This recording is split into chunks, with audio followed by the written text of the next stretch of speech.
Story 1.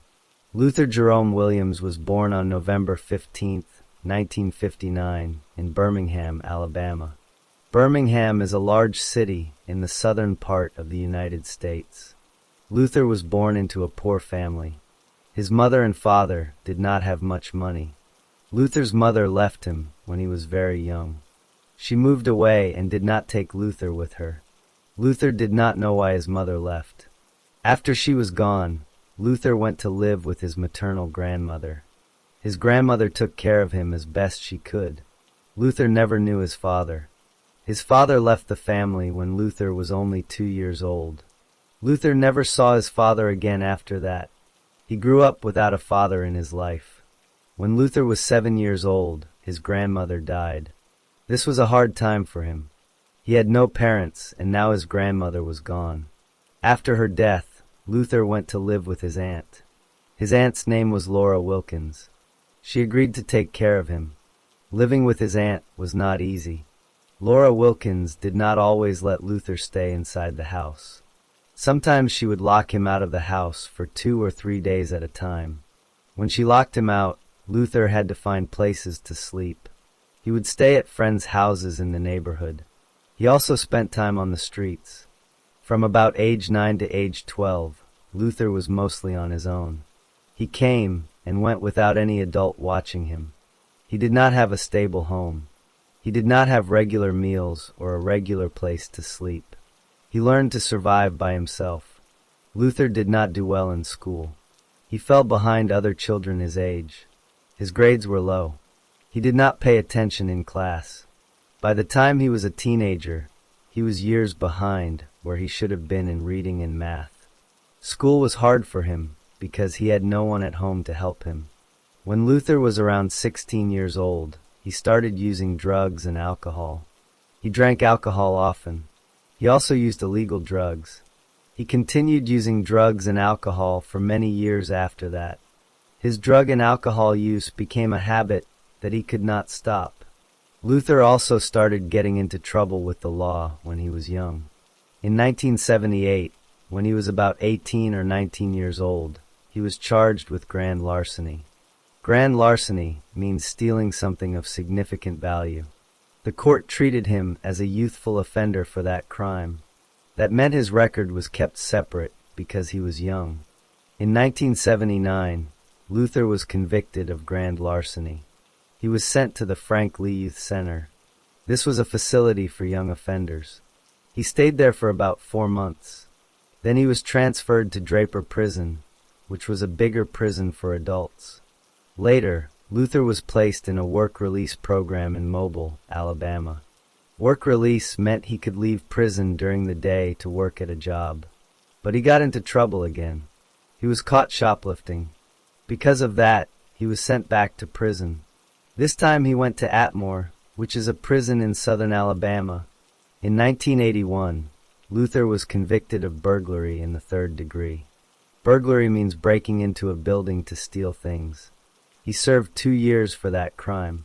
In 1982, he was convicted of possessing burglars' tools. That meant he had tools that could be used to break into places. He was in and out of jail during these years. In 1983, Luther was convicted of 2 counts of breaking and entering a motor vehicle.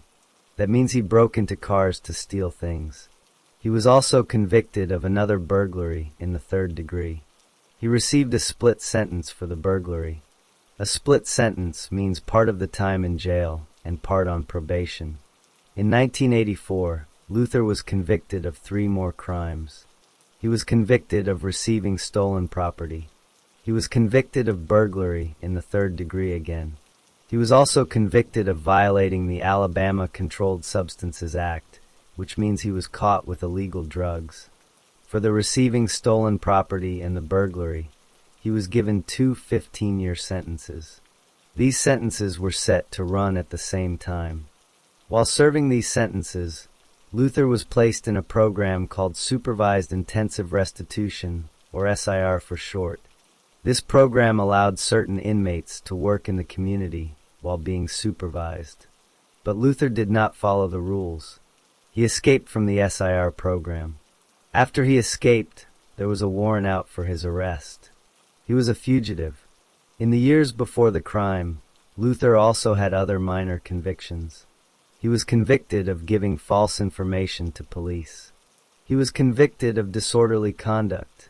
He had been arrested about 15 times before he turned 28 years old. Most of his crimes were property crimes like stealing and burglary. He did not have a history of violent crimes at this point. Luther had relationships with women. He had at least 2 sons. One son was named Dwight Bush. Another son was named Corrine Bush. Luther did not raise his children. He was in and out of jail. He did not have a steady job. He did not have a stable home. He moved between different apartments in Birmingham, often staying with girlfriends or relatives. By the time Luther was 28 years old, he had spent many years in prison. He had escaped from the work release program. He was on the run.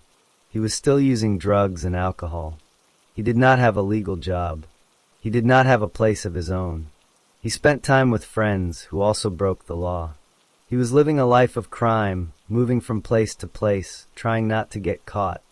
One of the people Luther spent time with was a woman named Margie Bush.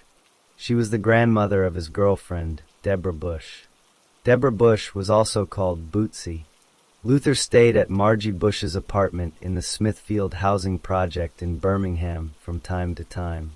The Smithfield Housing Project was a group of apartments for low-income families. Luther felt safe there because people knew him and did not always report him to the police. On January 22, 1988, something happened that would change everything. On January 22, 1988, a dark blue 1981 Oldsmobile Regency was stolen from a motel parking lot in Birmingham, Alabama.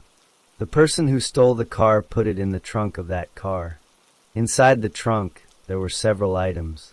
One of those items was a .22 caliber pistol. The pistol was small, but it could kill a person. Later that same evening, a dark blue car arrived at the Smithfield Housing Project in Birmingham. Luther Jerome Williams was seen as the only person inside that car. He parked the stolen Oldsmobile at the housing project. He then went to stay with people he knew in the area. On the morning of January 23, 1988, a man named John Robert Kirk was driving home from work. Mr. Kirk was 63 years old. He was a veteran of World War II. He had fought in the Omaha Beach landing in France in 1944. On this morning, he was driving a red 1984 Chevrolet pickup truck. The truck had a camper on the back. A camper is a small living space attached to the truck. As Mr. Kirk was driving south on Interstate 59, he noticed something wrong with his truck. The truck was having mechanical problems. He could not keep driving safely, so he pulled his truck to the side of the road. He stopped near the exit for West Blockton in Tuscaloosa County, Alabama. He hoped to fix the problem or get help. At the same time, Luther Jerome Williams was traveling south on Interstate 59. He was not alone. 2 other men were with him. Their names were Trotsky Eric Gregory and Albert Carmichael Jr. The 3 men were riding in the stolen dark blue Oldsmobile. They had stolen that car the day before. As Williams drove the stolen Oldsmobile, he saw Mr. Kirk's red truck parked on the side of the road. The truck had a camper on the back. Williams decided to stop. He pulled the Oldsmobile over near Mr. Kirk's truck. Then he and the 2 other men got out of the car. The 3 men confronted Mr. Kirk. They spoke to him. They demanded things from him. Then Williams took Mr. Kirk from the side of the road. He led the older man to a nearby wooded area. The woods were not far from where the truck was parked. No other people were around to see what happened. Once they were in the wooded area, Williams had Mr. Kirk get down on his knees. Williams then took the .22 caliber pistol. This was the same pistol that had been in the trunk of the stolen Oldsmobile. Williams pointed the gun at Mr. Kirk's head. He fired 1 shot. The bullet hit Mr. Kirk in the left side of his head. John Robert Kirk died at the scene. His body was left on the ground in the wooded area. Williams and the 2 other men then took Mr. Kirk's money. They also took his red Chevrolet pickup truck with the camper. They left the stolen Oldsmobile behind at some point, but the exact location of that car after the shooting is not part of this section. After the shooting, Williams got into Mr. Kirk's red truck. He drove the truck away from the scene. He drove it north toward Birmingham. Later that same morning, Williams arrived at the Smithfield housing project in Birmingham. He was driving the red camper truck.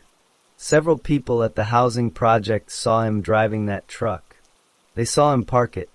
They recognized Williams as the driver. Williams went to visit a relative. Her name was Priscilla Jones. She was related to Williams. When he saw her, Williams hugged her. He apologized to her for a fight they had the night before. Then Williams told her something. He said, "I have killed a white man and stole his truck." He did not seem scared or sorry. He just told her what he had done. After saying that, Williams showed Priscilla Jones the gun he had used. He pulled out the .22 caliber pistol. He also showed her some bullets. She looked at the gun. She described it later as having a white handle or a clear handle that looked white. Williams did not hide what he had done. He acted like it was normal. Williams stayed in the Smithfield housing project after that. He went to the apartment of Margie Bush. Margie Bush was the grandmother of his girlfriend, Deborah Bush, who was called Bootsy. Williams went into the back bedroom of that apartment. He lay down on the bed. He had the murder weapon with him. He put the gun inside a black purse. He placed the black purse on top of a dresser in the bedroom. On the night of January 24th, 1988, a woman named Rosie Mims made a phone call. She called the Birmingham Police Department. She told them something about Williams. The police listened to her. They decided to act on her information.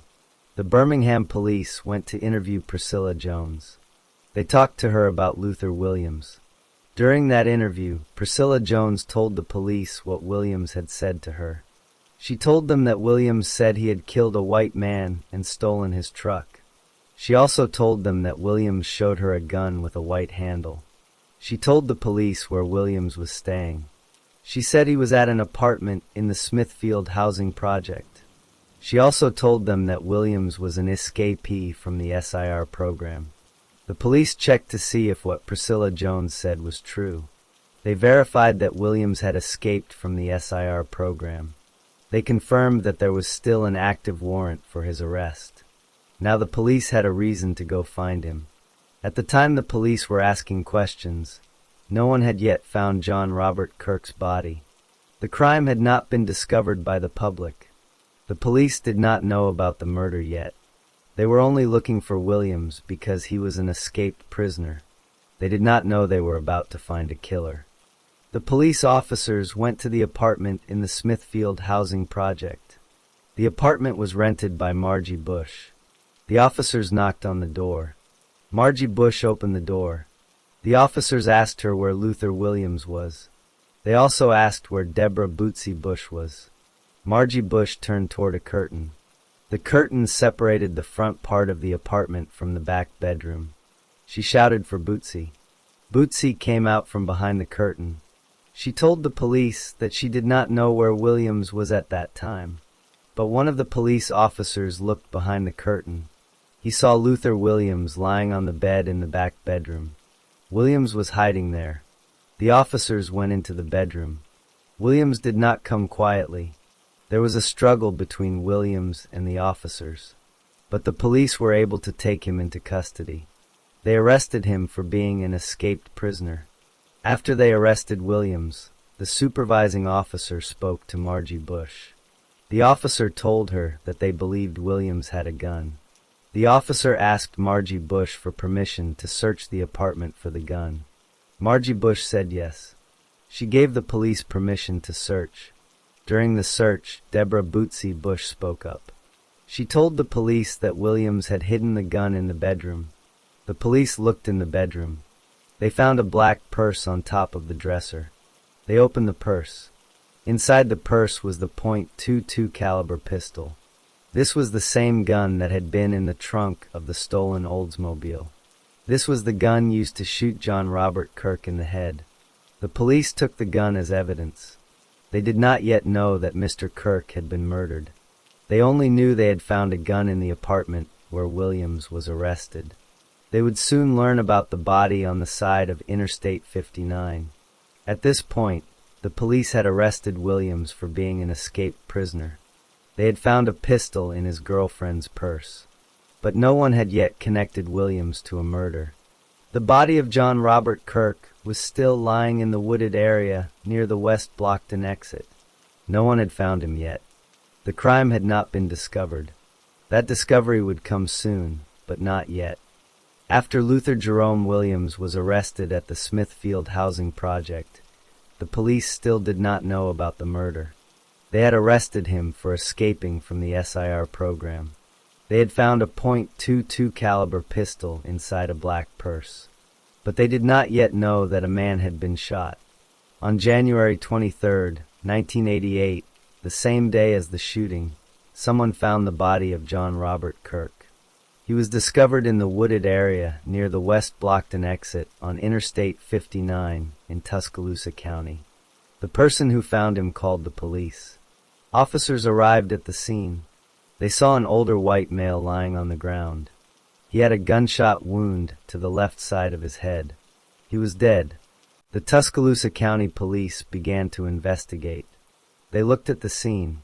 They saw tire marks from a vehicle. They found no wallet on the body. They also learned that Mr. Kirk's red Chevrolet pickup truck with the camper was missing. The police realized this was a robbery and a murder. The police looked for witnesses. They asked if anyone had seen anything near the interstate that morning. They also put out information about the missing red truck. They wanted to find the truck and the person who took it. Meanwhile, in Birmingham, the police who had arrested Williams started to share information. They had a gun and a suspect who was an escaped prisoner. They also had a statement from Priscilla Jones. She told the Birmingham police that Williams said he killed a white man and stole his truck. The Birmingham police passed this information to the Tuscaloosa County Police. The Tuscaloosa County Police connected the two cases. They realized that Williams was arrested with a gun. They learned that Williams had been seen driving a red camper truck. They learned that Williams told someone he killed a white man. They also learned that the murder victim's red truck was missing. All of these facts pointed to Luther Jerome Williams. The police interviewed the two men who were with Williams on the day of the murder. Those men were Trotsky Eric Gregory and Albert Carmichael Jr. Both men were questioned. They gave statements to the police. They admitted that they were with Williams when he stopped to rob Mr. Kirk. They said Williams was the one who led Mr. Kirk into the woods. They said Williams was the one who shot Mr. Kirk. They agreed to cooperate with the prosecution. The police also found more witnesses. Several people from the Smithfield Housing Project came forward. They identified Williams as the driver of the red camper truck on the morning of January 23, 1988. They said they saw him park the truck and get out. Their statements helped place Williams in possession of the stolen vehicle. The police sent the .22 caliber pistol to a crime lab. Experts examined the gun. They also examined the bullet that was taken from Mr. Kirk's body. They matched the bullet to the pistol found in the black purse at Margie Bush's apartment. This was strong evidence that Williams had used that gun to kill Mr. Kirk.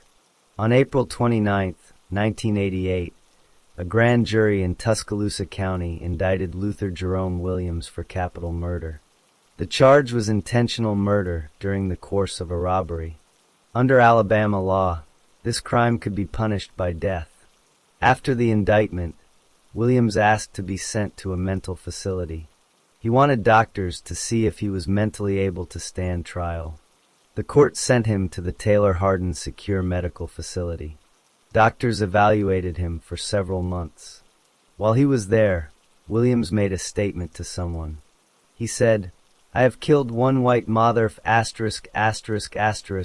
I'll kill another one." This statement was recorded and later used at his trial. On December 23, 1988, the doctors found Williams competent to stand trial. He was sent back to jail to wait for his trial. The trial began on November 27, 1989. The prosecutor presented the evidence. Witnesses testified. Priscilla Jones told the jury what Williams said to her. She said he told her he killed a white man and stole his truck. She said he showed her the gun. Other witnesses from the housing project said they saw Williams driving the red truck. The police explained how they found the gun in the black purse. The crime lab expert said the bullet from Mr. Kirk's head came from that gun. The two accomplices, Gregory and Carmichael, testified against Williams. They said Williams was the shooter. Williams' defense lawyer tried to argue that there was reasonable doubt. He said the other two men could have done the shooting. He said Williams was drunk and passed out in the back seat. But the lawyer did not put Williams on the stand. Williams did not testify in his own defense. On November 30th, 1989, the jury returned a verdict. They found Luther Jerome Williams guilty of capital murder. The trial then moved to the penalty phase.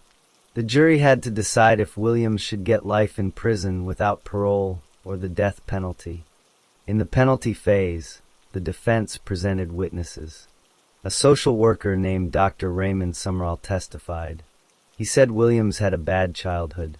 He said Williams' mother left him. He said Williams had no stable home. He said Williams used drugs and alcohol. A psychiatrist named Dr. Bernard Bryant testified that Williams had an antisocial personality disorder. But the doctor also said Williams showed some remorse. Reverend Charles Hunter testified that Williams was not a violent person. The prosecutor argued that aggravating factors outweighed any good things about Williams. The prosecutor pointed out that Williams committed the murder while he was an escaped prisoner. That was one aggravating factor. The prosecutor also said the murder was done during a robbery, which was another aggravating factor. Williams had many prior convictions, even if they were not violent. The judge later noted that Williams had 5 felony convictions. The jury deliberated. They voted 10-2 in favor of the death penalty. They recommended that the judge sentence Williams to death. On December 1, 1989, the trial judge, Joseph A. Colquitt, held a sentencing hearing. The judge read a written order. He listed the aggravating circumstances. He said the murder happened while Williams was under a sentence of imprisonment. He said the murder happened during a robbery. He then looked at the mitigating circumstances. He agreed that Williams had a bad childhood. He agreed that Williams had a history of drug and alcohol abuse. He agreed that Williams had no prior violent felony convictions. But the judge called these mitigating factors weak. He said the aggravating factors were stronger. He sentenced Luther Jerome Williams to death. The sentence was to be carried out by electrocution at the time, but later changed to lethal injection. Williams appealed his conviction and death sentence. The Alabama Court of Criminal Appeals heard the case. Williams argued that his trial was unfair. He said the prosecutor made bad comments. He said the evidence was not enough. He said the judge should not have considered his prior nonviolent crimes.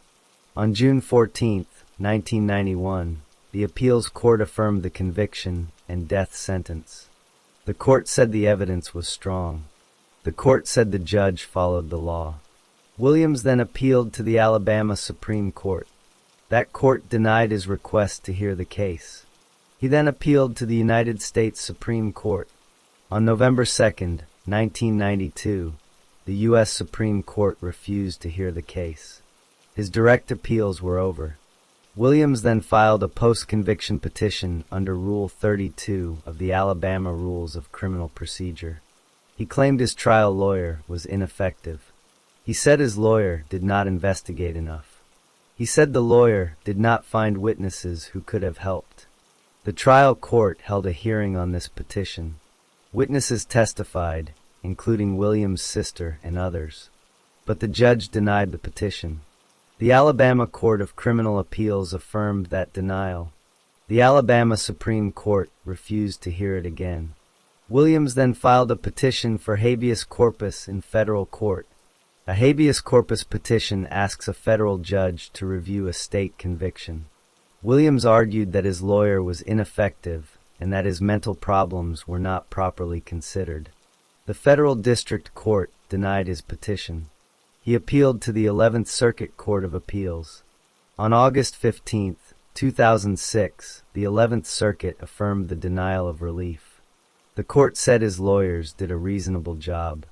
The court also said the additional evidence he presented was not enough to change the outcome.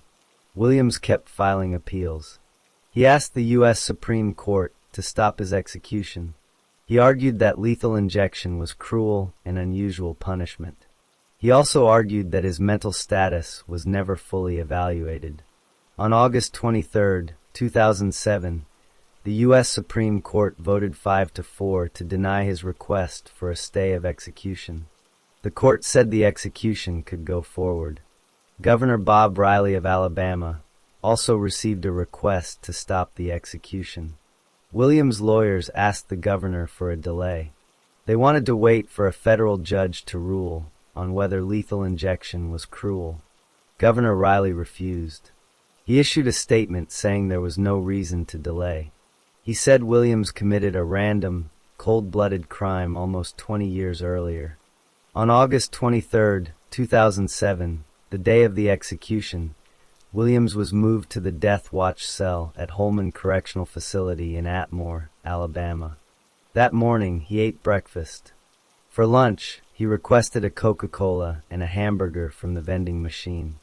His last meal was hot dogs, a garden salad with French dressing and orange juice.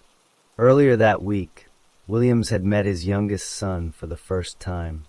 The son's name was Kareem Bush. He was 18 years old. They had spoken on the phone 2 weeks before. On the day before the execution, Kareem and his foster parents visited Williams in prison. Williams left all his possessions to his son. The possessions were a small black and white television, a box of legal paper, and a check for $38.97, which was all the money in Williams' prison account. At 6:07 p.m., the prison chaplain, Chris Summers, knelt beside the gurney where Williams was strapped down. Summers held Williams' hand and prayed. Williams closed his eyes and prayed along. Then Summers stepped back. Williams was given the chance to speak his final words. He spoke into a microphone. He said, "They told the other 2 guys to put it on me. I think it's wrong. I swear to God I did not kill him." He then blamed prosecutors and law enforcement. He called out his original defense attorney by name. He said, "You provided no defense. I didn't have no defense, and that's why I'm here." He went on to say he was never going to give up the other 2 men. He said, "My name is Luther Jerome Williams.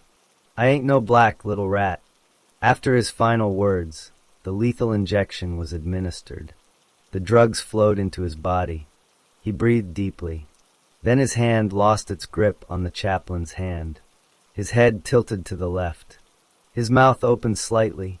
He stopped breathing. At 6:21 p.m. on August 23, 2007, Luther Jerome Williams was pronounced dead. He was 47 years old. He had spent nearly 18 years on death row. John Robert Kirk's sister, Peggy Guy, and her son, Louis Kirk Guy, witnessed the execution. They sat in a room on the other side of a glass window. Peggy Guy chewed gum and looked at Williams without much emotion. When Williams spoke to her, she paused her chewing and looked him in the eye. Her son held her hand. After the execution, they declined to speak to reporters. The 2 other men who were with Williams on the day of the murder both pleaded guilty to lesser charges. Trotsky Eric Gregory received a life sentence. As of 2007, he was incarcerated at Staten Correctional Facility in Elmore, Alabama. Albert Carmichael Jr. also pleaded guilty. He was paroled in 2004.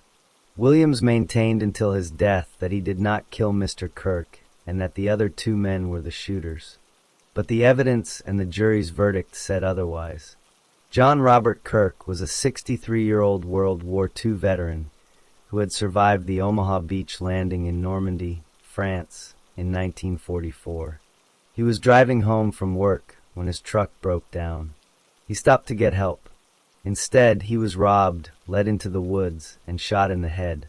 His body was left on the ground. His truck was stolen. The man convicted of killing him was executed 19 years later, on August 23, 2007, by lethal injection in Alabama. The story of Luther Jerome Williams begins with a neglected childhood in Birmingham and ends with his death on a gurney at Holman Correctional Facility for the murder of John Robert Kirk.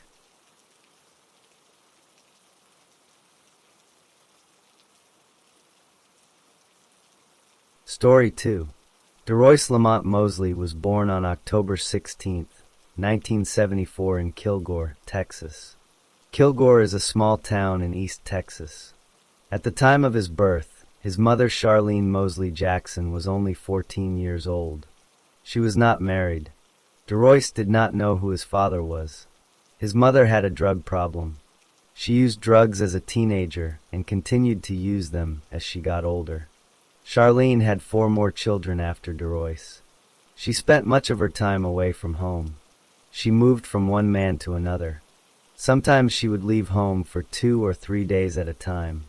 DeRoyce was left to take care of his younger brother and sisters. When he was 8 years old, he got a job bagging groceries. He did not get paid with money. Instead, he received meat and bread so he could feed his siblings. Some nights the electricity in their house was turned off. Charlene had not paid the bill. On those cold nights, DeRoyce built a small fire in the bathtub. He did this to keep himself and the other children warm. When DeRoyce was still young, his mother dropped her children off at the home of her uncle and aunt. Their names were Joe Rogers and Johnny Mae Johnson. They lived just outside Kilgore in a community called Fredonia. Charlene did not come back to see her children for at least a year. The other children were split up among different relatives. But DeRoyce stayed with Joe Rogers and Johnny Mae Johnson. The Johnsons did not have much money. Joe Rogers worked as a self-employed auto repairman and welder. But they treated DeRoyce like their own son. Most importantly, they kept him away from Goat Hill. Goat Hill was the poor black neighborhood where his mother lived. Johnny Mae later said that before DeRoyce came to live with them, he lived in a shack that often did not have water or gas. When DeRoyce's mother came back and told him he could move back with her in Goat Hill, he said he would rather stay with the Johnsons. DeRoyce pushed himself to succeed in school. He made A's and B's. His family called him a bookworm because most of them had not finished high school. He was the only black student in his honors and advanced classes at Kilgore High School. He said that since he was the only black kid in those classes, the only people he could talk to were the white students. He started going to white kids' parties. He even went with one of his white friends to Kilgore's August 1st Presbyterian Church. He was very outgoing. He loved teasing people and being a class clown in high school. But he did not always like hanging around other black kids or going to their parties. He said there was usually a fight at those parties. One night DeRoyce and his white friend Aaron were driving around. They stopped to talk to some girls. Another car full of black kids came by to talk as well. A few minutes later the girls went back to their own car and found that their purses were gone. Everyone knew the black kids had taken them. DeRoyce was very upset. He kept saying that this was the kind of thing that gave all black people a bad name. The black guys in his neighborhood would say things to him. They said, "Look at DeRoyce, he is trying to be better than us. Look at that honky lover, that Uncle Tom." DeRoyce said he did not want to be white. He just wanted to make something of himself. But many white students also refused to accept him. Some white students taunted other white students who were close to DeRoyce. In his senior year of high school, he lost his starting position on the basketball team. This happened after he broke his hand in a fight with a white classmate. The white classmate had called DeRoyce's friend Aaron a nigger lover. DeRoyce went to that guy's house. He told the guy he did not disrespect people, and he had not given him any reason to disrespect DeRoyce. He said he did not appreciate the N-word. One thing led to another, and they ended up fighting. At another party he attended with Aaron, a fight broke out. DeRoyce got in the middle of it. Suddenly several white guys surrounded him. Some of them were members of the Kilgore College football team. His friend William Lynn was there. William said everyone started shouting, "Let's lynch the nigger." DeRoyce got the crap beaten out of him. After he left, the police arrived. One of the white guys hosting the party told the police, everything was fine until that nigger DeRoyce came around.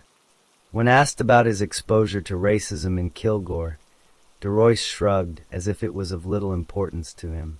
He said you have your prejudiced people, and you expect that. His white friends said DeRoyce never seemed especially angry about race relations. He did not feel a need to settle any scores. DeRoyce never had a single brush with the law. The superintendent of schools later called DeRoyce a happy-go-lucky student. He said DeRoyce was part of the better class of students who obeyed authority and followed directions. DeRoyce graduated from high school in May 1993. Some of his white friends headed to Austin or San Marcos for college. DeRoyce made a decision that would later affect his life. He decided to spend a year at Kilgore College. He wanted to get some basic courses out of the way and save money to attend the University of Texas at Austin. Because he did not own a car, he moved back to Goat Hill. He went to live with his grandparents, Francis and Raymond Mosley. In June 1994, Ray Don Mosley returned from state prison. Ray Don was DeRoyce's uncle. He moved into the same cramped house where DeRoyce was living with his brother, sisters, and grandparents. Ray Don smoked crack cocaine. He refused to get a job. He peppered DeRoyce with insults to see if he would fight or cry. Ray Don called him Mr. Kilgore, punk, and pussy. He liked to say DeRoyce was too much, meaning he acted too white. He said DeRoyce had too many big ideas. DeRoyce's great-aunt Johnnie Mae Johnson said Ray Don was determined to bring DeRoyce down to his level. She said she would never forget Ray Don saying, "If I have to go to the big house again, then I am going to take someone with me. And whatever I do, it is going to be something big." DeRoyce said Ray Don and a 16-year-old named Marcus Smith would often tell each other stories of burglaries and other crimes they had committed. Ray Don would turn to DeRoyce and say, "Man, you need to do something. You are acting too nice." DeRoyce would reply, "No, man, I am not down for that. It is not my style." Ray Don would say, "One time, you punk, it is not going to hurt you." The psychiatrist who later interviewed DeRoyce explained what outsiders did not understand. He said that in that poor neighborhood, being called a sissy or a punk is a terrible blow. And the man saying it to DeRoyce was Ray Don. Ray Don was an evil legend in the community. He had nearly killed DeRoyce's own mother. The psychiatrist said he was certain DeRoyce was so scared of Ray Don that there was no question of following him. Because if DeRoyce did not follow him, something bad would happen to him. When asked directly why he could not walk away from Ray Don, DeRoyce hesitated. Then he said that Ray Don was his uncle. He had never done anything with him. He guessed he would do something with him, just to get Ray Don off his back. He thought if they robbed somebody or stole something, then he could say, "Yeah, I did it, now get off my back."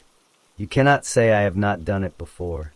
He said he just thought he would get it out of the way, get Ray Don off his back, so Ray Don would leave him alone and quit throwing it up in his face. That was where things stood in July 1994. DeRoyce was 19 years old. He had no criminal record. He had been an honors student. He had friends from both races. But he was living in a crowded house with a violent uncle who would not stop pressuring him. And he did not know how to say no. Ray Don Mosley wanted to rob a place called Katie's Lounge. Katie's was a small bar in Kilgore, Texas, located next to Texas Highway 135. Inside there were a few tables, a small pool table, a jukebox, and some posters on the walls. The customers were white working-class people.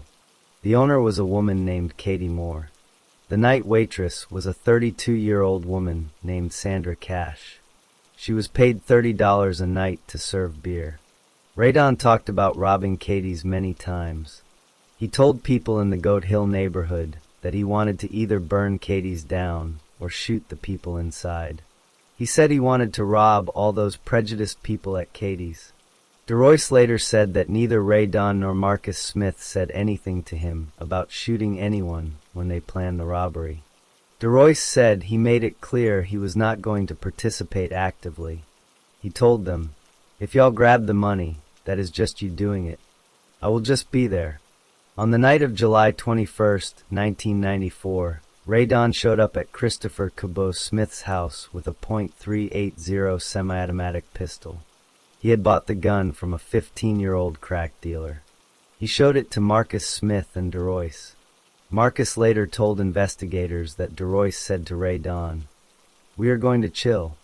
But when Radon and Marcus began to head off to get a second gun, also a .380 semi-automatic, from a young man who lived behind Cabot's house, DeRoyce suddenly said, "No, I will get it." DeRoyce later explained why he did this. He said he knew that if both Radon and Marcus had guns, they would probably kill somebody because they would both try to be bad. So he got the gun himself because he knew he would not shoot anybody. The three went back to the Mosley house to put on gloves, bandanas, and ski masks. As they walked toward Katie's, a neighborhood acquaintance named Napoleon Wheat drove by in his pickup truck. He shouted to Marcus, "What's up, cuz? Is you trying to rape somebody?" Radon then went to the nearby home of Napoleon's brother, Darrell Wheat, to see if he could borrow a gun. Darrell Wheat had been drinking throughout the night. He had gone into Katie's just a few hours earlier and ordered a beer. The barmaid Sandra Cash called the police.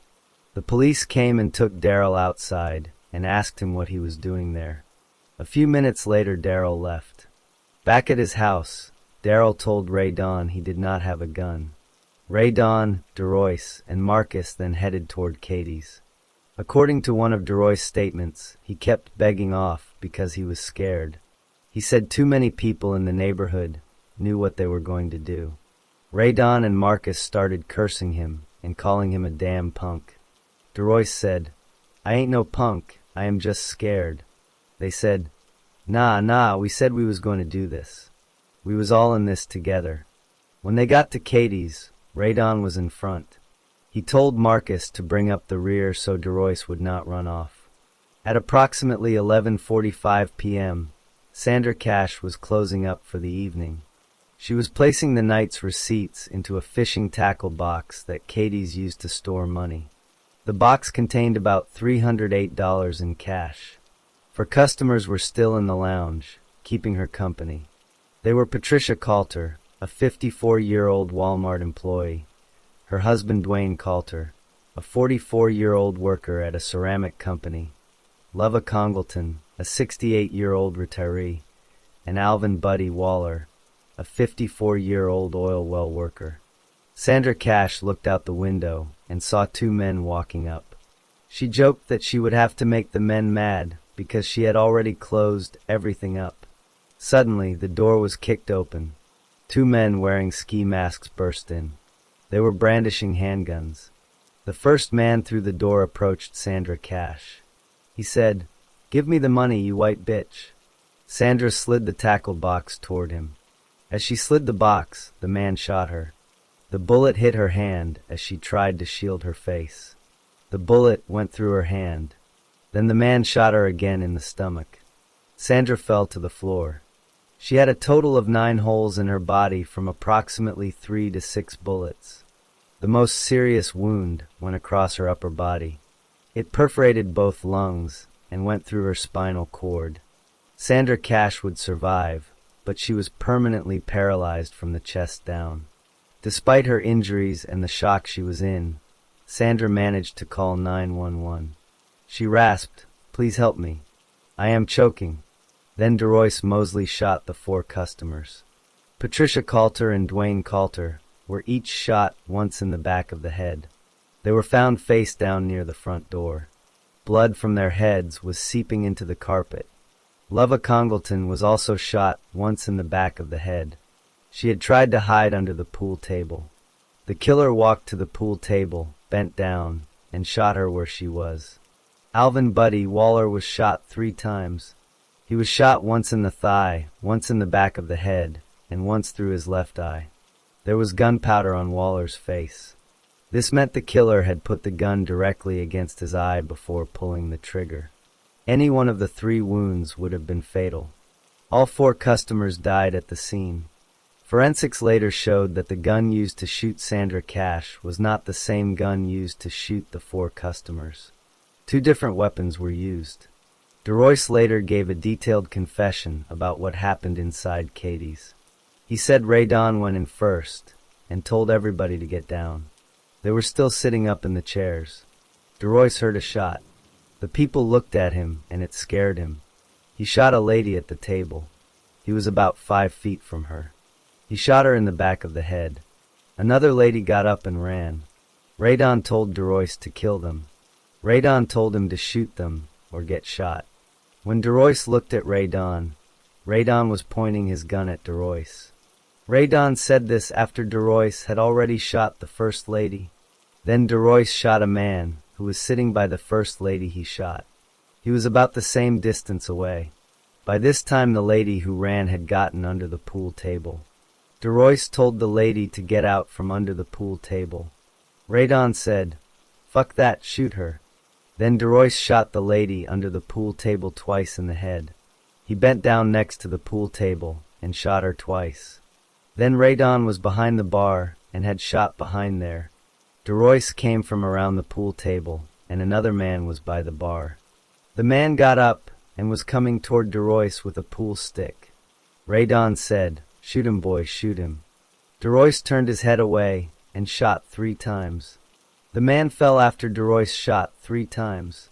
Ray Don had gotten the money in the tackle box from behind the bar. The box was dark-colored. After the shooting, the 3 ran out and ran across the street. Ray Don started hollering and asking DeRoyce where Marcus was. DeRoyce kept telling him he did not know. Then they saw Marcus come up behind them after they crossed Highway 135. Ray Don asked Marcus where he had been. Marcus told him he had been trying to break into a car. Marcus had gone into Katie's when Ray Don and DeRoyce went in. But after DeRoyce shot the first lady, he looked around and Marcus had already left Katie's. The 3 went back to the Wheat brothers' house. One of the Wheat brothers gave them a ride back to Cabot Smith's house. At Cabot's house, DeRoyce divided the $308 taken from the bar. He split it evenly between himself, Ray Don, Marcus, and Cabot. Each person received $77. Cabot had not helped with the robbery. He later said he took a share of the money just because he wanted it. Ray Don then went off to buy crack cocaine with his money. But he also went back to Katie's at 1:30 in the morning. He wanted to watch the police coming in and out of the bar. He came back the next morning to watch the bodies being carried out. The next day, DeRoyce bought a used car. His down payment came from an insurance settlement he had received from a minor car accident. He then picked up some friends, including Cabot and Marcus. They drove to the Longview Mall. DeRoyce bought new shoes, shirts, and a sweatsuit. He spent his $77 from the robbery on these items. He also went to Taco Bell. Later that day, DeRoyce picked up his brother, Marcus, and Cabot in his new car. The police pulled them over. The police were not yet aware of DeRoyce's involvement in the robbery and killings. They pulled over the car because they wanted to arrest Marcus, who was a juvenile. The police asked all the occupants of the car if they would voluntarily come to the police station to answer some questions. Everyone agreed. At the police station, DeRoyce stated that he had no involvement in the robbery and murders at Katie's Lounge. He said he had spent the evening at Cabot's house and had never gone to Katie's. But in other rooms of the police station, other people were talking. Marcus Smith said he had turned and fled before the shooting started. Ray Don Mosley told the police that DeRoyce had gone into Katie's and told everyone to lie on the floor. Ray Don said he shot Sandra Cash twice, and then DeRoyce shot the people sitting at the table in the back of the head. Ray Don said the people at the table were just falling on the floor. He saw a man near the pool table raise up a pool stick. DeRoyce shot that man several times. DeRoyce also told Ray Don later that he had shot a lady up under the pool table. Meanwhile, Caboose Smith told police that on the evening of the murders DeRoyce had come to his house with a gun. DeRoyce left, then returned with Ray Don and Marcus. Ray Don said they had killed people in Katie's lounge. Caboose said he did not believe it. DeRoyce replied, "We did it." Then DeRoyce divided the money evenly between the four of them. When the police confronted DeRoyce with this new information, they told him he was under arrest for murder. According to FBI agent James Hersley, DeRoyce cried out, "Oh, what have I done? I have ruined my life. I am going to spend the rest of my life in jail." Then DeRoyce said he had shot 2 people and Marcus had shot 2 people. Later that night, he changed his story again. He said he had panicked and that Marcus had pulled the gun from his hand and shot everyone. DeRoyce explained that Ray Don and Marcus had told him that if anybody went down, they were going to say DeRoyce shot 2 people even though he did not shoot anybody. The next morning, an ATF agent asked DeRoyce to show him where he threw the ski mask he had worn. They went to the area near an abandoned building. The agent found a glove near the toboggan. DeRoyce admitted he had been wearing the glove during the robbery. The agent told DeRoyce they could run gunpowder tests on the glove to find out if he was the shooter at Katie's. At that point, DeRoyce said he was ready to change his statement. He admitted that he had shot all 4 people at Katie's. 6 hours later, after everyone got some sleep, DeRoyce gave his final confession. He said he killed the Katie's customers because Ray Don had pointed a gun to his head. The confession was 8 pages long, single-spaced. DeRoyce read it carefully for at least 30 minutes before signing it. It was 3:50 on a Saturday afternoon. The police had been questioning him for more than 16 hours. The crime was discovered immediately after the shooting. Sandra Cash, despite being shot twice and paralyzed from the chest down, crawled to the telephone and dialed 911. She told the operator, "Please help me. I am choking."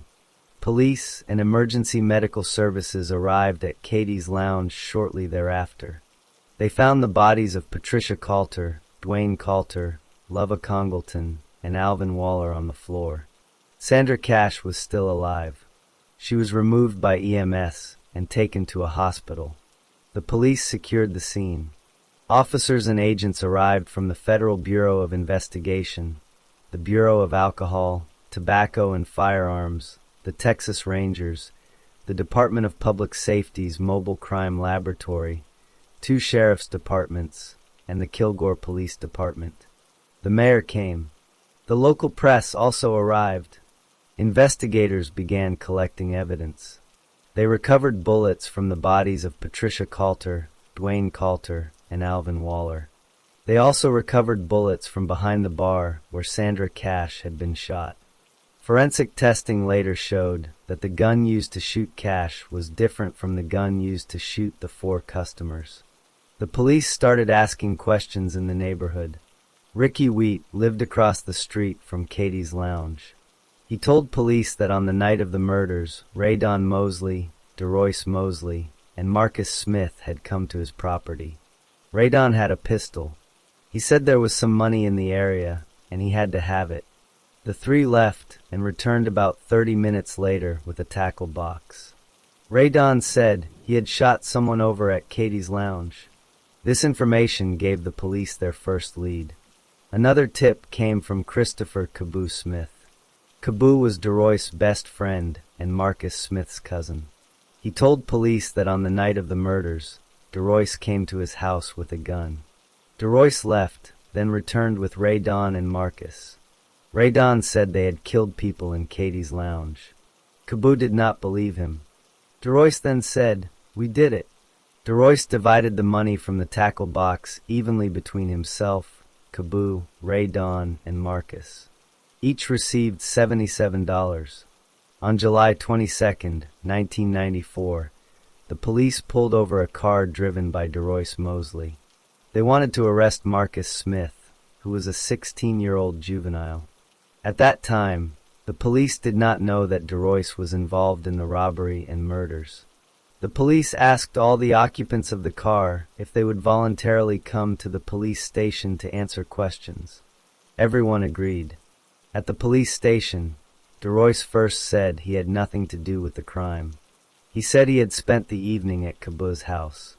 However, while DeRoyce was being questioned in one room, other suspects were talking in other rooms.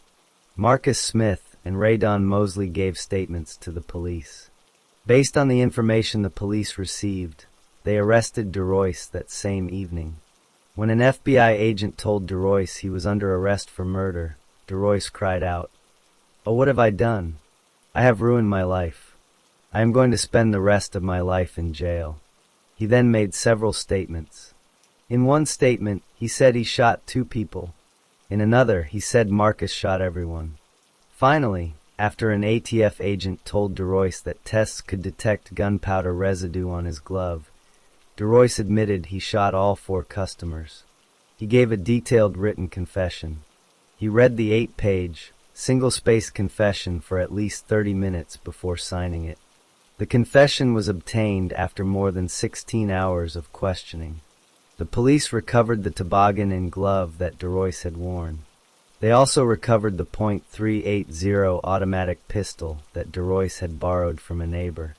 Ballistic tests confirmed that this gun was used to fire the bullets recovered from Patricia Coulter, Dwayne Coulter, and Alvin Waller.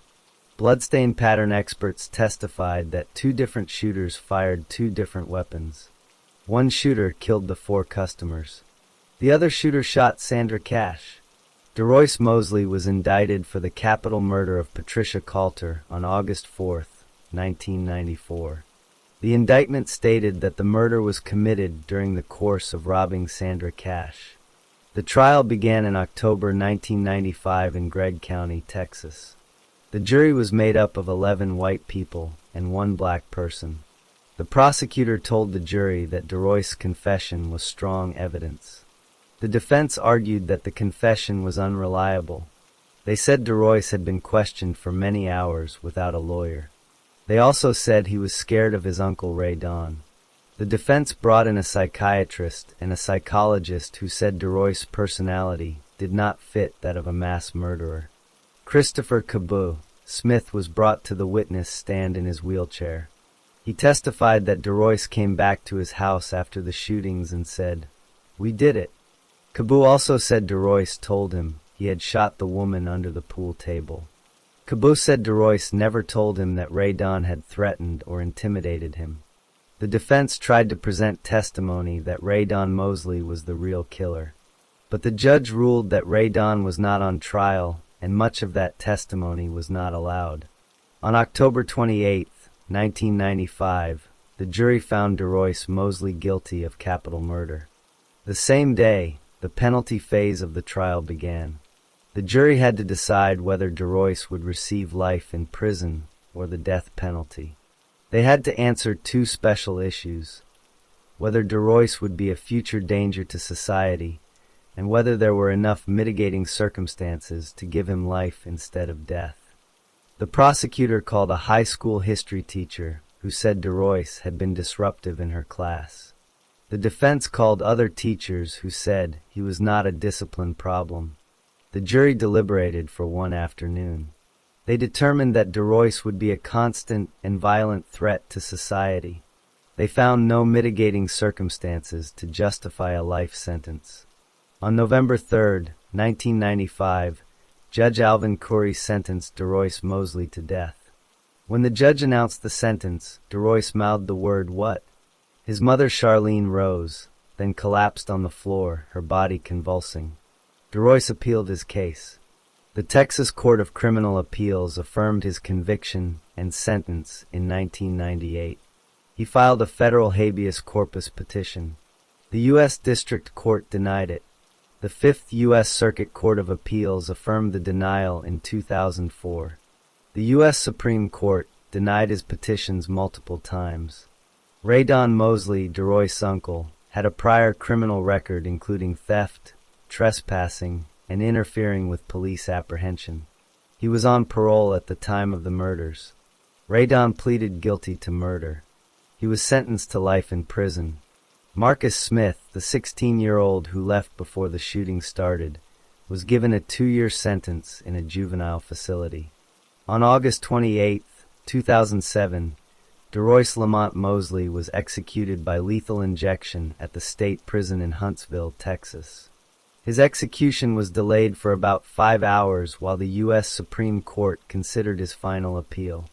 The execution took place about an hour before his death warrant would have expired. In his brief final statement, DeRoyce said he appreciated the love and support he had received over the years. He told the witnesses, including his mother and sister, "I will see you when you get there. Keep your heads up." He told his fellow death row inmates to keep their heads up and continue to fight. As the lethal drugs began flowing, he remarked, "I can taste it." 9 minutes later, at 10:57 p.m., he was pronounced dead. His mother and sister cried and sobbed as he died. Sandra Cash, the waitress who survived the shooting, was left permanently paralyzed from the chest down. She lived with her injuries for the rest of her life. The families of Patricia Coulter, Dwayne Coulter, Lova Congleton, and Alvin Waller attended the execution. Patricia Coulter's sister said after watching DeRoyce die, "I know he won't be able to do this to another family." The case was closed, for people were dead. One waitress was paralyzed. A young man who had once been an honors student was executed. His uncle remained in prison for life. And the small town of Kilgore, Texas, was left to remember the night 4 people were shot to death in a small bar called Katie's Lounge.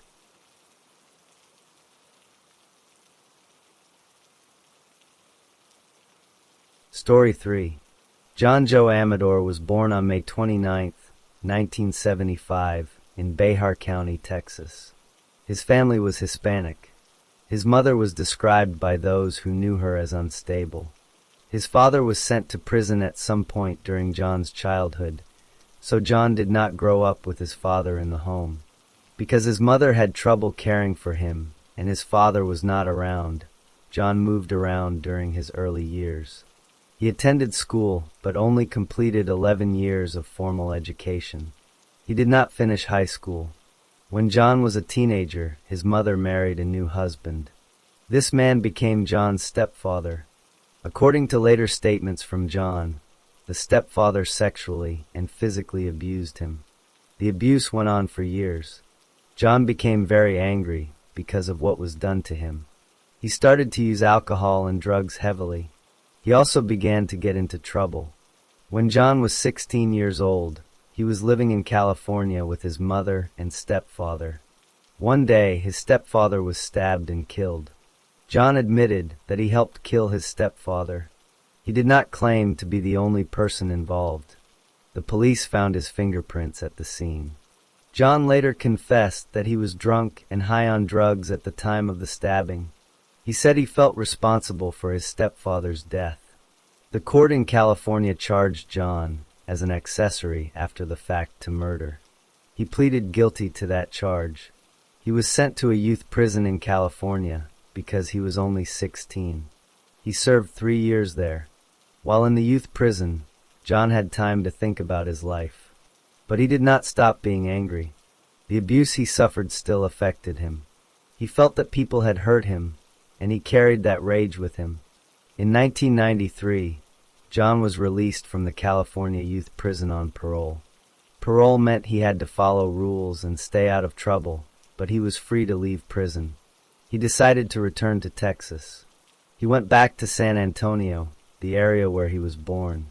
Back in San Antonio, John tried to live a normal life. He found work as a mechanic. He had a girlfriend named Yvonne Martinez. They spent time together. John also stayed in contact with family members, including a younger cousin named Sarah Rivas. Sarah lived in Houston, but came to visit San Antonio from time to time. John still had problems with his anger. He had not received any real help for the abuse he suffered as a child. He continued to drink alcohol and use drugs. He told people close to him that he felt angry at the world. But on the outside, he He was a young man trying to get by. He had a job, a girlfriend, and a place to live. He was on parole from California, so he knew he had to be careful not to break the law again. By the end of 1993, John Joe Amador was 18 years old. He lived in San Antonio. He worked as a mechanic. He had a girlfriend named Yvonne. His cousin Sarah Rivas, who was 16, sometimes came to visit from Houston. John's mother was still unstable, and his father was still in prison. John did not have a stable family life. He carried the memory of his stepfather's abuse and his own role in that man's death. He was on parole. He was trying to stay out of trouble, but his anger was still inside him. John Amador had been out of prison for less than a year. He was on parole, but his anger had not gone away. A few days before January 4th, 1994, he told his girlfriend Yvonne Martinez that he wanted to do something crazy. He said he wanted to do something that involved a taxi cab. Yvonne did not know exactly what he meant, but she remembered his words. On the night of January 3rd into the early morning of January 4th, 1994, John was with his cousin Sarah Rivas. Sarah was 16 years old. She was visiting San Antonio from Houston. They were out late. At some point, they decided they needed a ride to the town of Poteet, Texas. Poteet was about 30 minutes southwest of San Antonio. Around 3 a.m. to 3:30 a.m. on January 4th, 1994, a taxicab driver named Reza Ayari was working his shift. People called him Ray. He was 32 years old. He was driving his cab for Taxi Express. With him that night was a friend named Esther Garza. She was 23 years old. She had been drinking heavily that night, about 14 or 15 beers and a wine cooler. She was upset because she had fought with her boyfriend, so she asked Ayari if she could ride along with him while he worked. He agreed. Ayari stopped his cab on the west side of San Antonio to pick up 2 passengers.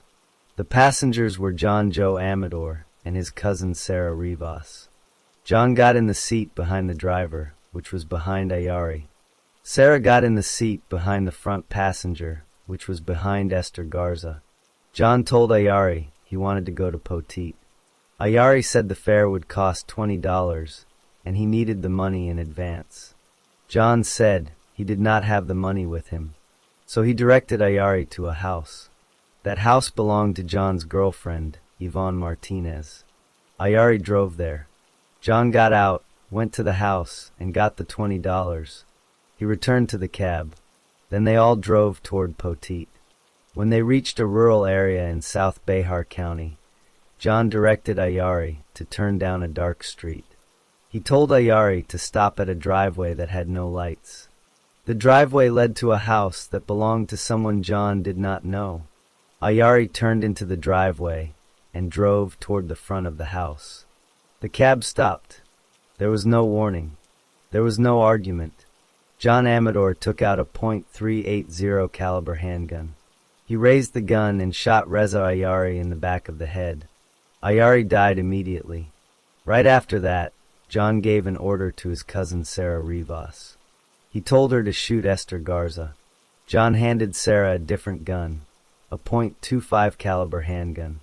Sarah pointed the gun at Garza and shot her in the left side of her face. The bullet went into Garza's nasal cavity. Garza fell. She was badly hurt, but she did not die. Garza later said that she pretended to be dead. She lay still on the seat. John and Sarah then dragged both victims out of the cab. They pulled Ayari's body and Garza's body onto the gravel driveway. They left both victims face down on the ground. Before leaving, John and Sarah searched Garza's pockets. They took whatever they found. Then they got back into the cab. John drove the cab away. As he drove down the driveway, he damaged the cab on something. After that, John and Sarah drove off in the stolen taxi. They did not take the bodies with them. They left Reza Ayari dead on the gravel. They left Esther Garza bleeding on the gravel, pretending to be dead. Later that morning, John and Sarah abandoned the taxi. They left it on the median of a highway on the outskirts of San Antonio. A woman named Esther Menchaca was driving to work early that morning. Around 4:15 a.m., she saw an abandoned taxicab in the median. She also saw a man and a woman walking away from the cab. The man was John Amador. The woman was Sarah Rivas. The witness did not stop. She just kept driving. John and Sarah walked away from the cab. They had committed 2 shootings. One person was dead. One person was wounded but alive. They had stolen about $100 from the victims.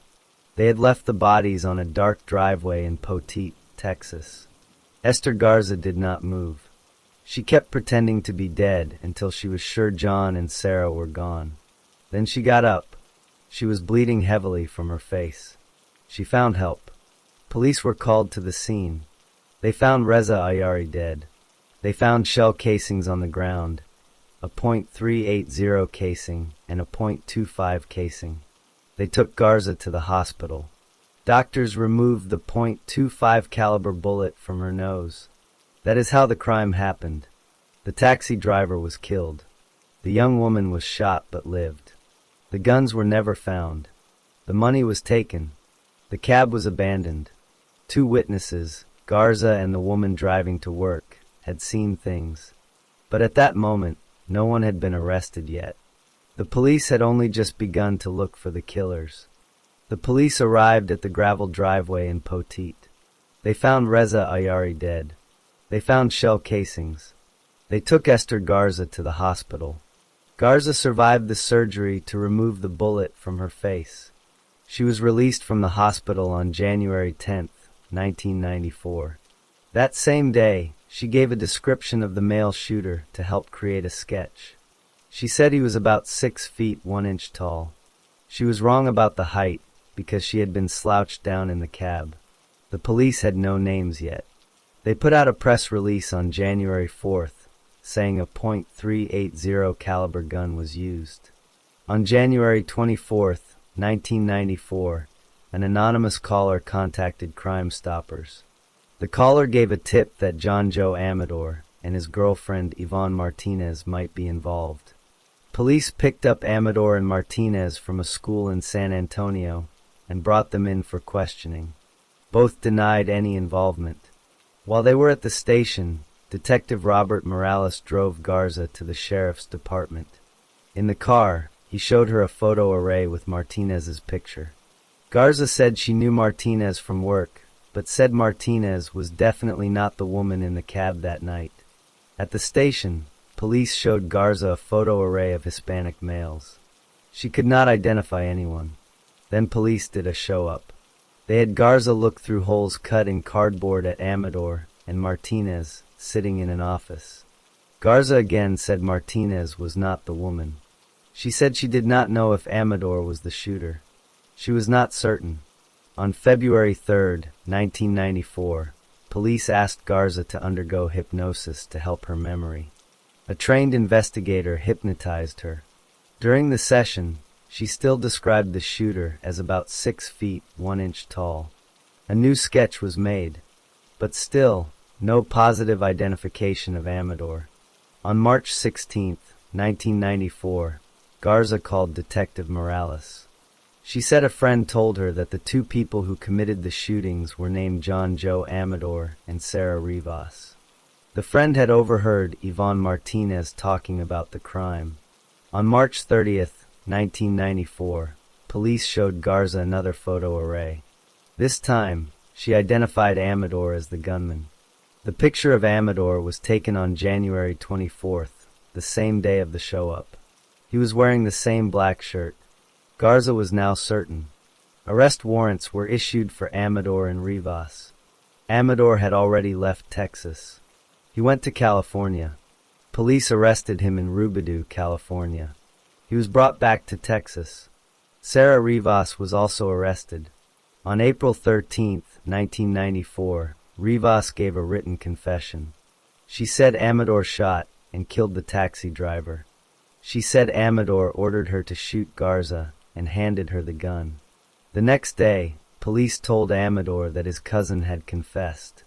Amador then gave his own written statement. He spoke in hypothetical terms. He said if the crime was true, then he would have ordered his cousin to shoot the woman. He said if prosecutors could prove it in court, he would take his death sentence. Then he went with police to the crime scene. While there, he said that if he had committed the crime, he would have used .25 and .380 caliber handguns. Police already knew those calibers, but his statement matched the evidence. On June 30th, 1994, a grand jury in Bihar County indicted John Joe Amador for capital murder. His trial began on July 5th, 1995. At the trial, the prosecution presented several witnesses.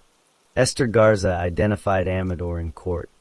Yvonne Martinez testified that Amador told her he and his cousin had shot people. She also read a letter Amador wrote from prison warning her not to testify. Esther Menchaca testified that she saw Amador and a young woman walking away from the abandoned taxi. Amador's own statement, saying he would take a death sentence if proven guilty, was read to the jury. During the punishment phase of the trial, Amador threatened to kill the judge and the prosecutors. The jury heard that Amador was on parole from California for helping kill his stepfather. On July 10th, 1995, the jury found Amador guilty of capital murder. On July 11th, 1995, they sentenced him to death. Amador appealed his conviction. On April 23, 1997, the Texas Court of Criminal Appeals affirmed the conviction and sentence. He filed for state habeas relief. It was denied on February 14, 2001. He filed for federal habeas relief. A federal district court denied it on April 11, 2005. The Fifth Circuit Court of Appeals affirmed on August 1, 2006. The U.S. Supreme Court denied his final appeal on April 30, 2007. On August 29, 2007, John Joe Amador was executed by lethal injection in Huntsville, Texas. He was 32 years old. He did not request a final meal. His last words asked God to forgive those who were executing him and to give them peace. He said he was ready. He said, "Wow," as the drugs took effect. He was pronounced dead at 6:37 p.m. The victim's widow, Joan Ayari, attended the execution. She said she had forgiven Amador. She felt sorry for his family. The victim's son, Amir Ayari, who was 6 years old when his father was killed, said he was happy Amador was executed. Sarah Rivas, the cousin, was arrested as a juvenile. Esther Garza survived her wound. John Amador's wife, Linda Amador, a high school friend he married while on death row, watched him die through the glass. The case ended with John Joe Amador buried in prison ground, and the family of Reza Ayari left to remember the father and husband taken from them on a dark driveway in Poteet, Texas. The story of John Joe Amador is closed.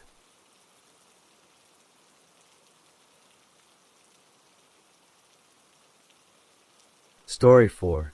Tony Roach was born on November 9, 1976. He was born in Greenville County, South Carolina. He was a white male. His hair was brown and his eyes were brown. He grew up to be 5 feet and 8 inches tall. Tony did not have an easy childhood. He started getting into trouble when he was young. Between December 1989 and February 1990, when Tony was between 13 and 14 years old, he was accused of a string of burglaries and thefts. These happened in Greenville, South Carolina. He broke into places and took things that did not belong to him. Because of these actions, he was sent to juvenile detention facilities. He was committed to those facilities 5 separate times. Each time he was sent away, he stayed for a period, then he was released. But each time he was released, he went back to his old behavior. Tony went to school. He completed 10 years of education. He did not finish high school. After leaving school, he worked as a laborer. He did manual work for money. But he did not keep jobs for long. In November and December 1993, Tony was 17 years old. He committed more serious crimes. First, he stole a car. Then he committed 2 armed robberies. During one of these robberies, he used a .45 caliber pistol.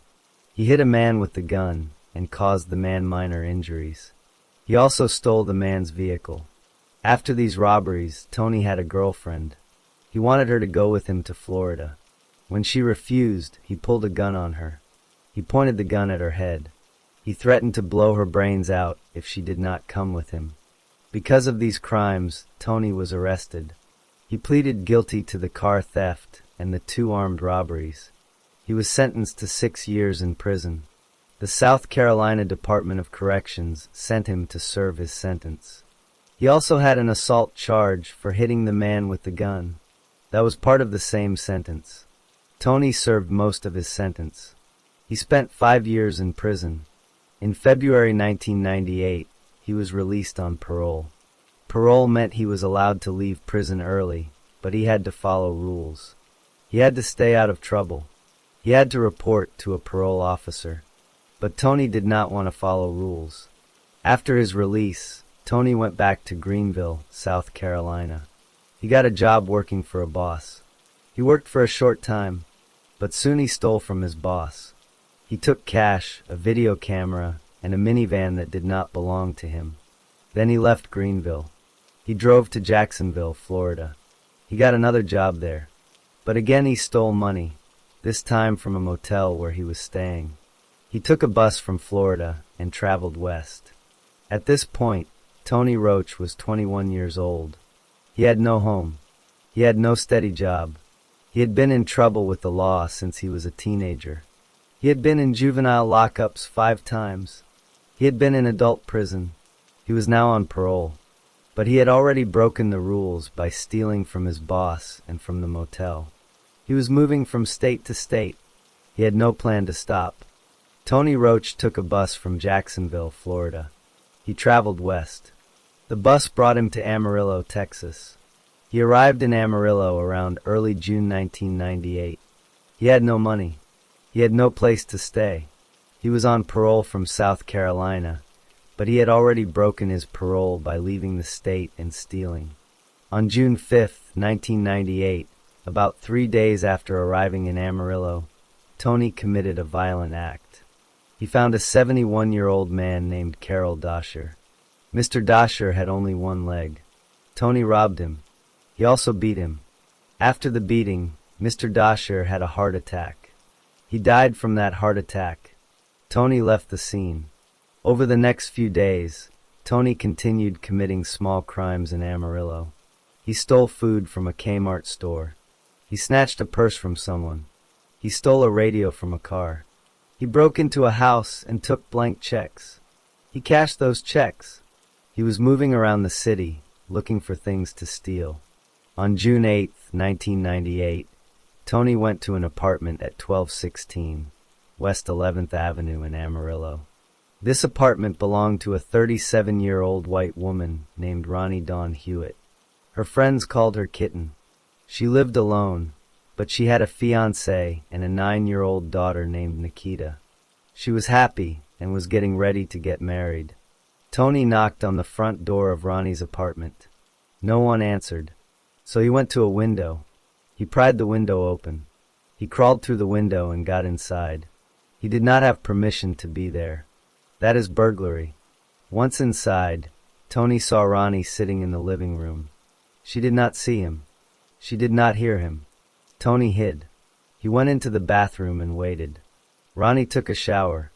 Then she talked on the telephone. Tony stayed hidden for about 15 minutes. After she finished her phone call, Ronnie walked down the hallway. She passed by the bathroom door. Tony came out of the bathroom.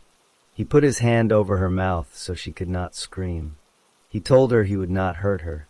Ronnie was scared. She pleaded with him. She said, "Don't hurt me, don't hurt me."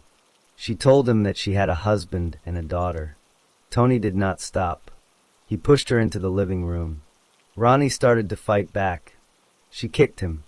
She scratched him. Tony became angry. He used his arm to put pressure on her neck. Then he took a belt. He put the belt around her neck. He tightened the belt. He kept tightening until she stopped breathing. Ronnie Dawn Hewitt died from strangulation. After she was dead, Tony had sex with her body. He raped her vaginally. He also raped her anally. She was already dead when this happened. Then Tony looked around the apartment. He took things that did not belong to him. He took 2 rings off Ronnie's fingers. He took a knife. He took some beer. He took money. He went to the refrigerator and ate some of her food. Before leaving, Tony decided to set the apartment on fire. He took a can of hairspray. He used a cigarette lighter. He sprayed the hairspray into the flame from the lighter. This created a fire. He started the fire inside the apartment. Then he left. The fire grew. Someone called the Amarillo Fire Department. Firefighters came to the apartment. They put out the fire. Inside, on the living room floor, they found Ronnie's body. She was burned from the fire. A belt was still wrapped around her neck. After leaving Amarillo, Tony traveled north. He went to Guymon, Oklahoma. Guymon is about 120 miles north of Amarillo. He kept committing crimes there. He stole a bicycle from someone's yard. He broke into a Girl Scout office and stole money, postage stamps, and knives. He broke into a convenience store and stole about 20 to 25 cartons of cigarettes. He later sold those cigarettes for money. At no point did Tony turn himself in. He did not tell anyone in Amarillo what he had done. He simply left and kept stealing. He believed he had gotten away with murder. While Tony Roach was in Guymon, Oklahoma, he continued committing crimes. He stole cigarettes from a convenience store. He sold those cigarettes. The police in Guymon learned about the stolen cigarettes. They found Tony and arrested him. This happened about 10 days after Ronnie Hewitt was killed. The date was around June 18, 1998. The Guymon police held Tony in their custody. They questioned him about the stolen property. While they were questioning him, Tony spoke without being asked. He told the Guymon police that they should ask him about the murder of a woman in Amarillo. He said the woman's name was Kitten. He said he had killed her. The Guymon police contacted the Amarillo Police Department. Officers from Amarillo traveled to Guymon. They met with Tony. Tony agreed to give a confession. He told them everything. How he broke into the apartment, how he hid in the bathroom, how he put his hand over Ronnie's mouth, how she pleaded, how he strangled her with his arm and then with a belt, how he raped her after she was dead, how he took rings, a knife, beer, and money, and how he started the fire with hairspray and a lighter. He signed a written confession. After Tony confessed, the Amarillo police began gathering physical evidence. They found pawn slips signed by Tony. He had pawned 2 of Ronnie's rings at pawn shops in Amarillo and in Guymon. They also found a knife that belonged to Ronnie. Police collected DNA evidence from Ronnie's body. Semen was found on vaginal and anal swabs. The DNA from the anal swab matched Tony Roach. The chance that the DNA belonged to someone else was 1 in 6 billion. On August 26, 1998, a grand jury in Potter County, Texas, indicted Tony Roach for capital murder. Capital murder means murder committed during another felony, such as burglary or sexual assault. Tony was held in jail. On May 14, 1999, Tony's trial began. A jury heard the case. The prosecutors presented Tony's confession, the pawned rings, the knife, and the DNA evidence. The jury found Tony Roach guilty of capital murder. Next came the punishment phase. The same jury had to decide whether Tony would receive death or life in prison. At the time, Texas law did not allow life without parole for capital murder. The only options were death or life with the possibility of parole. The prosecutors told the jury about Tony's past crimes, the burglaries and thefts as a teenager, the 5 times he was sent to juvenile lockups, the armed robberies in 1993, the gun threat to his girlfriend, the 6-year prison sentence, and the parole violation. They also told the jury about the 71-year-old man, Carol Dosher, whom Tony had beaten 3 days before killing Ronnie. Mr. Dosher died of a heart attack after that beating. Tony's lawyers tried to show that he was remorseful, but the jury decided that Tony Roach should be sentenced to death. On May 20th, 1999, the judge formally sentenced him to death. The judgment was entered on June 9th, 1999. Tony was sent to death row at the Texas Department of Criminal Justice. He filed appeals. On November 7th, 2001, the Texas Court of Criminal Appeals affirmed his conviction and sentence. On January 9th, 2002, that same court denied his request for habeas corpus relief. He then took his case to federal court. On September 27, 2005, a federal district court denied relief. On February 26, 2007, the Fifth U.S. Circuit Court of Appeals denied his request for a certificate of appealability. No higher court stopped the execution. On September 5, 2007, Tony Roach was executed by lethal injection at the state prison in Huntsville, Texas. He was 30 years old. Before he died, he spoke for several minutes. His voice cracked.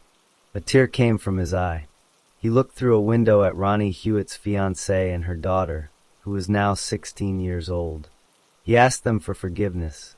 He said he could not agree with the justice the state was carrying out, but he accepted it and said he was sorry.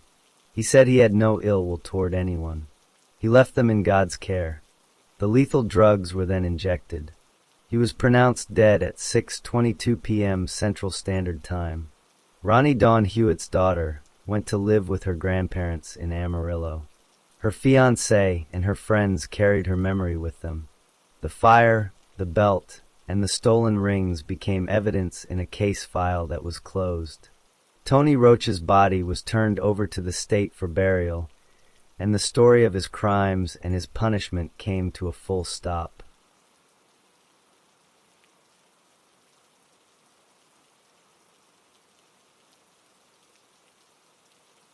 Story 5. Darrell Keith Holton was born on November 23, 1961. He was a white male. He grew up in the state of Tennessee. His family lived in the town of Shelbyville. As a child and young man, he did not have a known history of violent behavior. He went to school and was considered intelligent. When Darrell became an adult, he decided to join the United States Army. He worked hard as a soldier. He reached the rank of sergeant. The Army sent him to Germany for a period of time. While in Germany, he ran a dental clinic for other soldiers. Later, he volunteered to serve in Saudi Arabia. This happened after the Gulf War ended in 1991. His military service was important to him. He loved his career. In 1984, Darrell got married. His wife's name was Crystal. They married while Darrell was stationed at Fort Jackson in South Carolina. The couple lived together as husband and wife. Over the next several years, Darrell and Crystal had 3 sons. Their first son, Stephen Edward Holton, was born in 1985. Their second son, Brent Holton, was born in 1987. Their third son, Eric Holton, was born on September 17, 1991. Eric was hearing impaired. This meant he could not hear well from birth. The marriage between Darrell and Crystal was not always calm. Crystal later said their marriage had many up and down moments. But for several years, they stayed together as a family. Darrell was deployed to different Army posts. Crystal moved with him when she could. In 1991, while Darrell was serving in Saudi Arabia, Crystal stayed in the United States with the boys. During that time, a problem happened. Crystal left the 3 children home alone overnight. She went to a country music bar and dance hall. One of the children went to a neighbor's house looking for her. The police were called. When Crystal returned home the next morning, the police did not charge her with a crime. However, workers from the Georgia Department of Children's Services talked to her. They allowed her to keep custody of the children, but the situation was serious. Darrell learned about these events while he was overseas. He became very worried. He asked for emergency leave from the Army. He flew back to the United States for several days. During that short visit, he moved his family from Georgia to his father's home in Shelbyville, Tennessee. He thought this would be safer for the children. After Daryl returned to Saudi Arabia to finish his duty, Crystal made a decision. She left Shelbyville. She went to visit a cousin in Indiana. Then she moved to South Carolina. She left the 3 boys with Daryl's father in Tennessee. Daryl was upset by this. He asked for a hardship discharge from the Army. The Army agreed to let him leave service early so he could care for his children. He returned to Shelbyville. In June of 1992, Daryl went to Georgia. He filed for divorce from Crystal. The court granted the divorce. The reason given was desertion, meaning Crystal had left the marriage without permission. The court also gave Daryl full custody of the 3 boys. After that, Daryl and the children moved back to Shelbyville. Even though Crystal had lost custody, Daryl still brought the boys to visit her in South Carolina 2 or 3 times every month. In late 1992, Crystal became pregnant.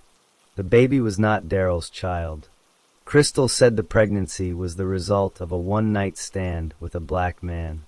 Despite this, Daryl and Crystal decided to live together again. They moved back in together in Shelbyville. They did not get remarried. On June 22, 1993, Crystal gave birth to a daughter. She named the baby Kayla Marie Holton. Daryl accepted the baby as if she were his own child. He gave Kayla his last name.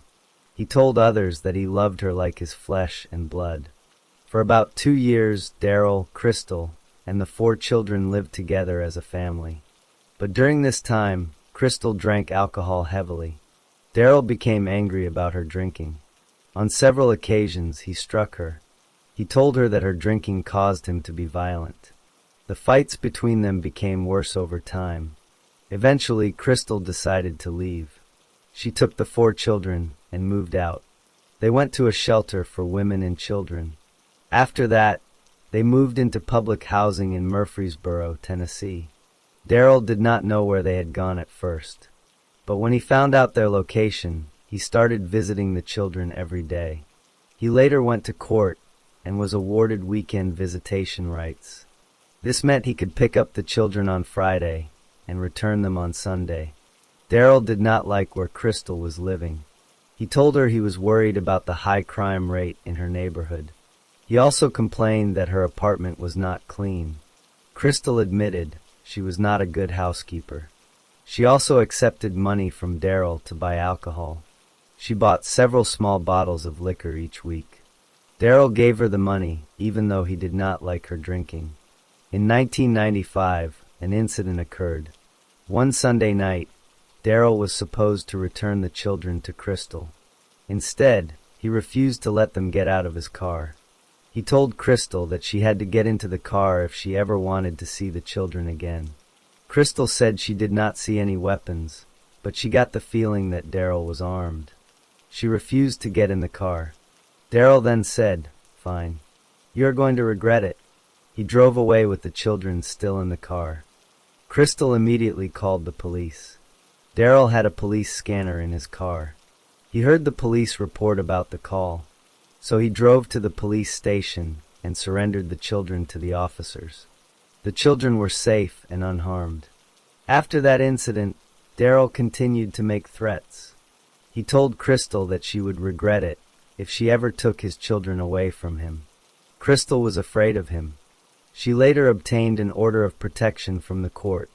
This was a legal document that required Daryl to stay away from her and the children. In the fall of 1997, Crystal moved again. She took the children to a different home. She did not tell Daryl where she was going. Daryl knew that she and the children had left their apartment in Murfreesboro, but he did not know their new address. For several months, he did not see his children at all. This made him very upset. During this same time, Daryl was living and working at his uncle's auto repair garage in Shelbyville. The garage was called Holton's Wrecker Service and Garage. It was a blue metal building on North Jefferson Street. Daryl had been living in the rear bay of the garage for about 4 months. He slept in an area that was covered with plastic tarpaulins. He used a small propane heater to keep warm inside that enclosed space. People who saw Daryl every day noticed a change in him. His uncle said that after Daryl was unable to see his children, he became quieter. He withdrew from others. He had less energy. He did not respond to people as much as he used to. He was not sleeping well at night. He worked 7 days a week, except on days when he saw his children. He lost interest in other activities. He had trouble thinking and concentrating. He spoke slowly and sometimes stared into space. He lost weight. In the month before the crime, someone found him lying on the floor for no clear reason. He also said he wanted to commit suicide. Despite these changes, Daryl did not seek medical help. He stayed at the garage. He kept working. He thought often about his children. He felt that they had been taken away from him multiple times. He later told investigators that the children had been taken away from me and given back to me, taken away from me and given back to me enough. In late November of 1997, Daryl Holton had still not seen his children for several months. His ex-wife Crystal had moved to a new home in Spring Hill, Tennessee, with a man named Morris Rhodes. Crystal and the children were living in Rhodes' house. Daryl did not know the address. On Thanksgiving Day, November 27, 1997, Crystal tried to call Daryl at his uncle's garage. She wanted to talk about the children. No one answered the phone. The next day, Daryl returned her call. Crystal told him that the children missed him and wanted him to take them Christmas shopping. Daryl responded that he did not think anyone remembered he was still their dad. He asked whether the children might be calling Morris Rhodes dad. He said he never wanted them to think that anyone else was their father. Crystal reassured him. Then she made arrangements for Daryl to pick up the children on Sunday, November 30th. On Saturday, November 29th, Daryl called Crystal again. He asked if he should buy the children clothing during the visit. He also asked permission to take the children to a movie in Shelbyville. He said he wanted to take them by the garage so they could see a dog he kept there. Crystal agreed to all of this. What Crystal did not know was that Daryl had already made a different plan. During the time he had been unable to see his children, he had thought about killing them. He later told investigators that he had first thought about killing the children back in 1995, during the incident when he drove away with them. At that time, he had a small gun called a Derringer in his car, but he could not go through with it. He surrendered the children to the police instead. Now, in November 1997, Daryl decided he would do it. He later explained that he killed the children because they had been taken from him and given back too many times. He was also angry because Crystal seemed happy. When he picked up the children, he noticed she was dressed nicely and wearing makeup. She said she was happy. He said later, "That did not make me happy." Daryl prepared for the killings in advance. He owned a Russian-made SKS semi-automatic rifle. This was an infantry carbine that could fire bullets over long distances. He hid the loaded rifle behind a mattress in his living quarters at the rear of the garage. He also found out where Crystal was living. He used a telephone book, street maps, and the caller ID unit on his phone to get her new address in Spring Hill. Then he made 5 homemade incendiary devices. These were like fire bombs. He made them out of old oil filters. He planned to use them to set fire to Crystal's home after he killed the children. Daryl also planned to kill Morris Rhodes' young daughter. The girl was not related to Daryl. She was scheduled to be picked up by her father at the Rutherford County Sheriff's Department on the night of November 30th. Daryl intended to drive to Murfreesboro and shoot the girl at her mother's apartment in the public housing project before that pickup happened. To make his escape faster, Daryl parked his car next to the back door of the garage. He pointed the car in the direction he would need to travel toward Murfreesboro. He was ready. On Sunday, November 30th, 1997, Daryl drove to Murfreesboro. He met Crystal at a Walmart parking lot around 3 p.m. The 4 children were with her. They were excited to see their father. All of them ran to him and hugged him. Kayla, the 4-year-old, grabbed him and would not let go. Two of the children, Brent and Kayla, gave Daryl a drawing they had made. On the drawing was written, from Brent and Kayla, "I love you, Daddy." Daryl hugged the children back, but Crystal noticed something strange. She said Daryl looked detached or numb. He did not seem fully present. Crystal agreed that Daryl would return the children to her at 9:30 p.m. at the Rutherford County Sheriff's Department. Daryl took the children away in his car. He did not take them Christmas shopping.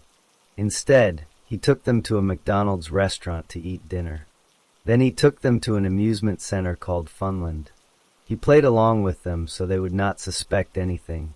He later told police, "I had to play along to avoid any suspicion on the children's part." After that, Daryl drove the children to his uncle's garage in Shelbyville. He arrived around 7 p.m. or 7:30 p.m. He showed the children some motors and let them play with tools. He later recalled, "We just told each other we missed each other." At some point, Daryl decided it was time. He left the two youngest children, 6-year-old Eric and 4-year-old Kayla, playing in the front bay of the garage. He gave them an electric drill and a hammer to play with. He knew that Eric was hearing impaired and would not hear loud noises well.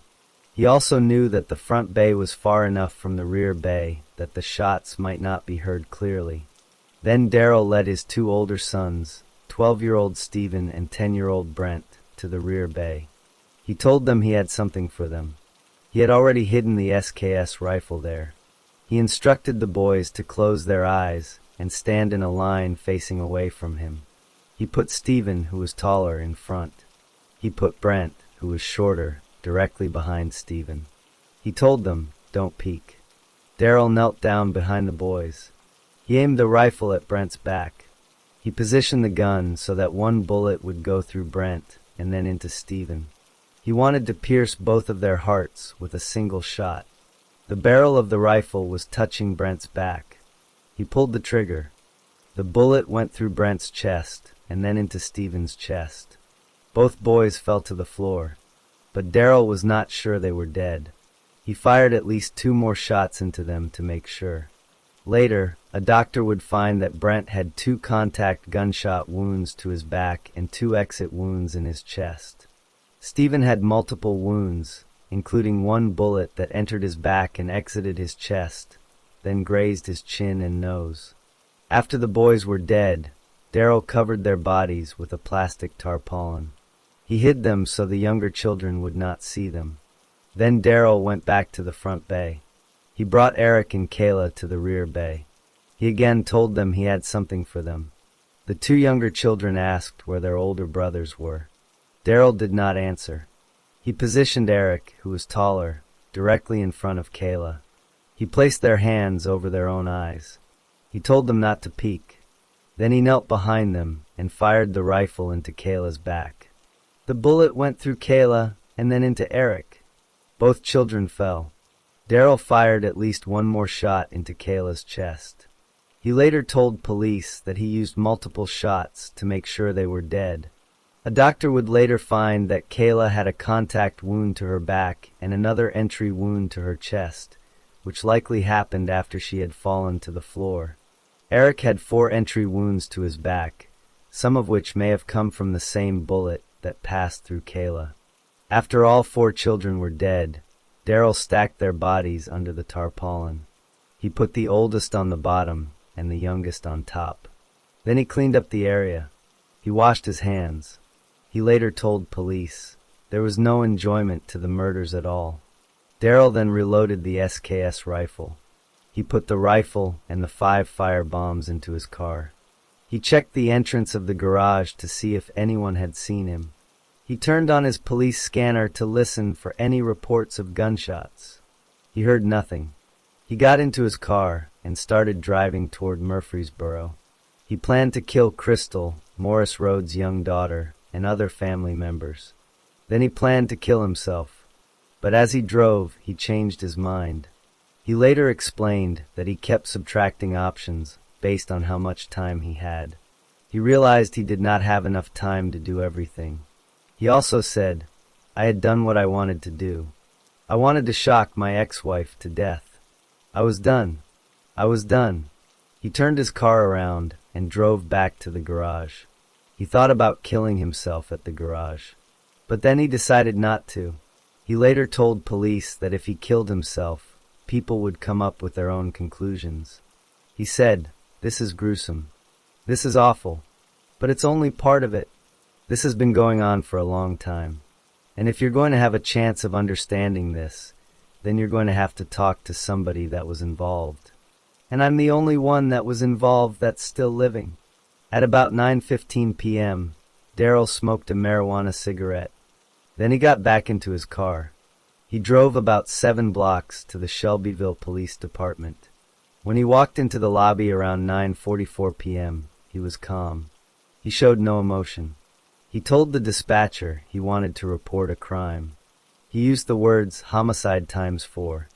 The dispatcher asked him to wait in the lobby. There were no officers at the station at that moment. She radioed for help. An officer was driving into the parking lot when he heard the call. He approached Daryl. Daryl gave his name, address, and birth date. He again said he wanted to report 4 homicides. The officer asked how Daryl had learned about the homicides. Daryl calmly replied, "I killed my 4 children." Then he stood up and put his hands behind his back so the officer could handcuff him. Daryl told the officer that he had killed the children because his wife and the Department of Human Services had kept them from him for several months without letting him visit. He said the bodies were still at his uncle's garage. He said the murder weapon was there too. He also warned the officer about the bombs he had made. The officer and other police went to the garage.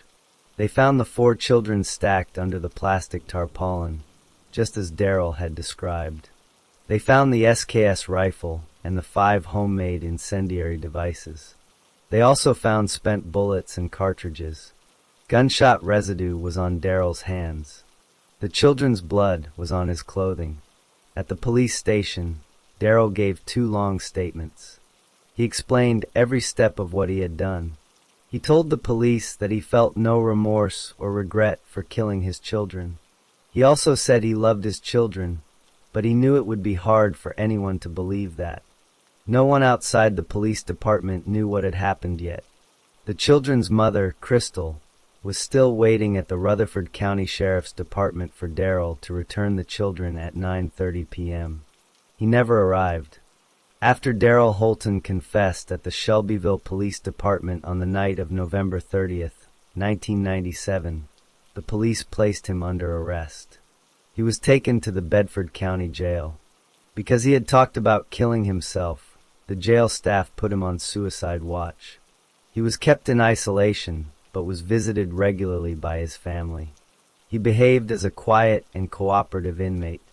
The police notified the district attorney's office about the case. They also notified the medical examiner. On December 1st, 1997, a forensic pathologist named Dr. Charles Harlan performed autopsies on all 4 children. He determined that each child died from multiple gunshot wounds to the chest or abdomen. He documented the exact locations of the entry and exit wounds. His findings matched exactly what Daryl had described in his confession. For example, he found that Brent had 2 contact wounds to his back, which meant the gun barrel was touching his skin when fired. He also found that 1 bullet had passed through Brent and then struck Stephen. He found that Kayla had been shot again after she fell to the floor. These facts were written into official reports. The police also collected physical evidence from the garage. They recovered the SKS rifle, the spent bullets, and the cartridges. They tested the rifle and confirmed that the bullets taken from the children's bodies had been fired from that gun. They took samples of blood from Daryl's clothing and from the garage floor. The blood matched the children. They also took gunshot residue samples from Daryl's hands. The tests showed that he had recently fired a gun. The homemade incendiary devices were examined by an expert. The expert determined that the devices would not have worked properly. They were made by someone who did not fully understand how explosives work. However, the fact that Daryl had made them showed his intent to commit more crimes. Crystal Holton learned what had happened to her children that same night. She had been waiting at the Rutherford County Sheriff's Department. When Daryl did not arrive with the children, she became worried. The police eventually told her about the murders. She was devastated. She never saw her children alive again. The case was presented to a grand jury. The grand jury indicted Daryl Holton on 4 counts of first-degree premeditated murder. Because the crimes were so serious and involved multiple young victims, the state of Tennessee announced that it would seek the death penalty. The trial took place in Bedford County, Tennessee. The judge was William Charles Lee. The trial was held in 1999.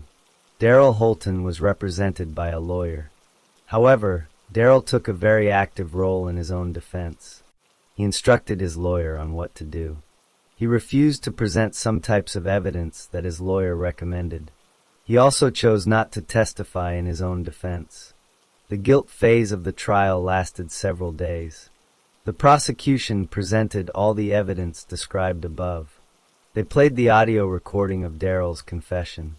They showed the jury the autopsy photos and the ballistics reports. They called the police officers who had arrested Daryl. The officers testified that Daryl was calm, spoke in a matter-of-fact tone, and showed no bizarre behavior at the time of his confession. The defense tried to prove that Daryl was insane or had diminished mental capacity at the time of the killings. They brought in doctors who testified that Daryl had been suffering from major depression. One doctor, Dr. William Kenner, said that Daryl matched the profile of a father who kills his children out of a misguided belief that he was saving them from a terrible future. The defense also suggested that Daryl might have been poisoned by carbon monoxide from the propane heater in his living quarters. They called experts who said that carbon monoxide can cause depression, memory loss, and poor judgment. The prosecution brought its own expert, Dr. Daniel Martell. Dr. Martell testified that Daryl knew exactly what he was doing. He pointed out that Daryl had planned the murders for 2 years. He had hidden the gun. He had located his ex-wife's new address. He had made fire bombs. He had positioned the children to kill 2 with 1 shot. He had concealed the bodies. He had washed his hands. He had listened to a police scanner to avoid getting caught. Dr. Martell said that Daryl knew that killing his children was wrong. He also noted that Daryl had said he was glad the children were dead when interviewed months later. Other defense experts had admitted that Daryl was able to tell right from wrong at the time of the murders. The jury listened to all the evidence. They were instructed by the judge on the law. They were told that to find Daryl guilty of first-degree premeditated murder, they had to believe beyond a reasonable doubt that he intended to kill the children, and that he made the decision to kill after reflection and judgment, not in a sudden burst of passion. After deliberating, the jury found Daryl Holton guilty on all 4 counts. The same jury then heard the sentencing phase. The prosecution argued that there were 2 aggravating circumstances that made the case eligible for the death penalty. The first was that Daryl had killed 3 or more people in a single episode. This is called the mass murder aggravator. The second was that 3 of the victims, Brent, 10, Eric, 6, and Kayla, 4, were under the age of 12. Tennessee law says that killing a child under 12 is an aggravating factor if the killer is 18 or older. The defense argued that there were mitigating circumstances. They said Daryl had no significant criminal history before this crime. They said he was under extreme mental or emotional disturbance at the time of the murders. They said he believed, even if wrongly, that he had a moral justification for his actions. They also said his mental condition was impaired. They asked the jury to show mercy and give him life in prison instead of death. The jury considered the evidence for both sides. They decided that the aggravating circumstances were proven beyond a reasonable doubt. They also decided that those aggravating circumstances outweighed any mitigating circumstances. The jury then sentenced Darrell Holton to death on each of the 4 murder convictions. The judge formally approved the sentence. Darrell Holton automatically had the right to appeal his conviction and death sentence. His case went to the Tennessee Court of Criminal Appeals. That court reviewed the trial record and affirmed, or upheld, the conviction and sentence. The case then went to the Tennessee Supreme Court. In 2004, the Tennessee Supreme Court issued a detailed decision. The court found that the evidence was sufficient to support the guilty verdicts. The court also found that the death sentences were not disproportionate to other similar cases in Tennessee. The court affirmed the convictions and the death sentences. The execution was scheduled for June 3, 2004. But that execution did not happen on that date. Darrell Holton's lawyers filed appeals in federal court. They argued that Darrell was not mentally competent to be executed and that he had received ineffective legal help. One federal court issued a stay, which temporarily stopped the execution. The case continued through the court system for several more years.